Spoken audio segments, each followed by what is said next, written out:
Welcome back to part 2 of my book summary on Influence by Robert B. Cialdini. If you haven't seen the first part of this series, be sure to check it out in the description or click the link up above. Human beings have various onset and preset programs that we use to figure out what to do in situations. Most of the time, these rules work in our favor. However, some people use these rules to take advantage of us. This is why learning the rules, as well as how to defend yourself against them, is so important. In this part, we will be going over the next 2 rules of influence. I will first talk about the rule and its effects, and then we'll discuss how you can defend yourself against the rule. What is up, YouTube? My name is Aidan Helfant. I'm a freshman Cornell University student who makes videos on life advice, as well as learning and fitness. Let's get right into it. The rule of liking. The liking rule states that people we like and we believe like us influence us more. The liking rule has been in us ever since our times as hunter-gatherers. Generally, people that like us are more likely to stick by our side in good times and give us good advice. So it makes sense that we would naturally be more influenced by those we like. In most cases, 4 main things contribute to liking. First, we tend to like people that are similar to us. The one thing that human beings fear above all else is uncertainty. Therefore, people are similar to us feel a lot more predictable as we can guess what they'll do. This makes us feel much safer around those with similar interests and hobbies, and thus makes us like them more. Second, we also like people who seem to like us. This ties back in with the rule of reciprocation talked about in part 1. When someone likes us, it's almost as if they're doing us a favor by extending compassion and gratitude. In response, we feel obligated to like them even if we would not have under different circumstances. A study done on some North Carolina men shows the insane effects of liking. In the study, the men received comments about some paintings they had made from an evaluator who needed a favor from them. Some men got only bad comments, some a mixture, and some only good comments. Unsurprisingly, the evaluator who gave only good comments was liked by far the best among the group. Interestingly, this held true even if the participants were fully aware that the evaluator stood to gain something from them because of his need for a favor. Praise didn't even have to be accurate to work. Completely false statements still made them like the evaluator the best out of all groups. If there's one thing that you take away from this, we are phenomenal suckers for flattery. Third, we tend to like people with who we interact with during a positive setting. This is because of the association principle. The association principle states that we associate things with the context that surrounds them. Think about why the general populace so often attacks the weatherman in times of bad weather. Even though he has nothing to do with the weather outcomes themselves, people associate him with the weather for the simpler fact that he reports on it. Similarly, when we interact with others in a happy setting, we associate them with that happiness. This is why inviting people out for a meal works so well to facilitate friendships. Generally, most people are happier while eating and therefore associate that happiness with their meal companion. The 4th factor that influences liking is physical attractiveness. Unfortunately, while we may not want to admit it, we assign good-looking individuals traits such as talent, kindness, honesty, agreeableness, trustworthiness, and intelligence. Defense. Defense against the liking rule is very similar to that of the rule of reciprocation and social proof. The liking rule generally serves to help us in everyday life. People that like us are generally the people that we want to stick with. It is undue liking factors that we should try and defend against. In any situation, we should ask ourselves if we like the person we're talking to more than we should in the current circumstance. If we believe the answer is yes, we should mentally separate the person we are talking to from what they ask. This way, we can look at what they were requesting objectively.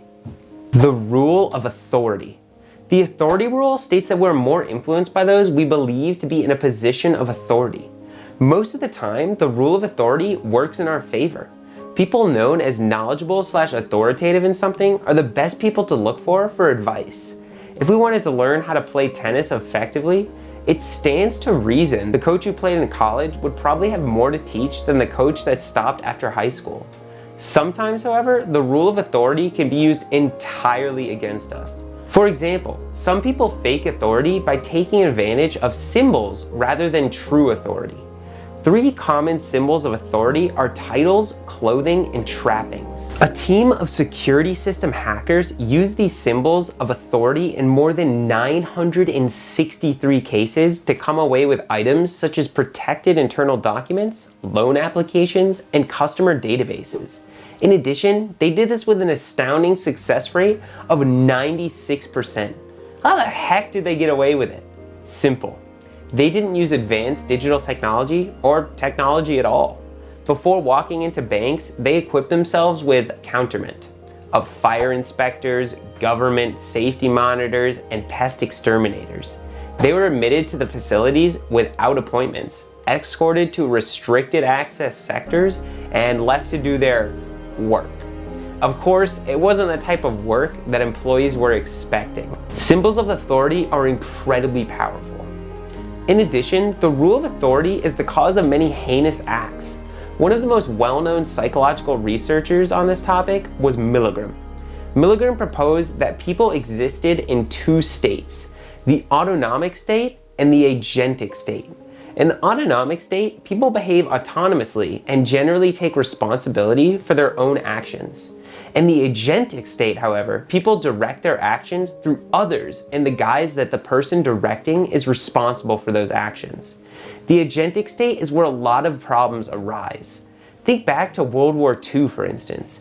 After the war, many German soldiers were genuinely confused about why they were so hated. They full-heartedly believed that they were not responsible for their actions. They were simply influenced by authoritative figures and shouldn't be held accountable for what happened. Defense. Just like the other rules, we shouldn't try and actively stop the rule of authority from influencing us. When talking to an authoritative figure, however, we should ask ourselves 2 questions. First, is this person really an expert in their field? Second, how trustworthy can we expect this expert to be? The first question allows us to detect evidence of authority rather than just symbols. The second question makes us consider the expert's trustworthiness rather than just his knowledge. Summary. Congratulations! You made it to the end of part 2 of my book summary on influence. If you liked the video, be sure to get the book for yourself using my affiliate link below. It is genuinely one of the best books I've ever read and goes much more into the rules than I can go here. To summarize, the rule of liking states that we are more influenced by those we like and believe like us. We tend to like people that are similar to us. We also like people who like us, whether it be through compliments or praise. Repeated contact with people in a positive setting also generally increases liking. We tend to like people associated with positive things. Finally, we also genuinely like physically attractive people. As a defense, figure out if you like someone more than you should in a situation and act accordingly. The rule of authority states that we are more influenced by those we believe to be in a position of authority. Generally, this is a good thing. Sometimes, however, people can trick us into thinking they have authority through the use of titles, clothing, and trappings. In addition, we must always accept responsibility for our actions. Just because someone in authority tells us to do something doesn't mean we can't take responsibility for it. To defend yourself against the rule of authority, we should ask ourselves 2 questions. First, is the person really an expert in their field? Second, how trustworthy can we expect this person to be? If you like this video, be sure to check out my video book summary on Make It Stick. It's another fantastic book that delves deep into the science behind how we learn effectively for the long term. In addition, if you didn't already, check out my part 1 on this series for more information on the first 2 rules of influence. Then, join me in the 3rd part to talk about the next 2 rules of influence. As always, I hope you have a fantastic day, and bye-bye!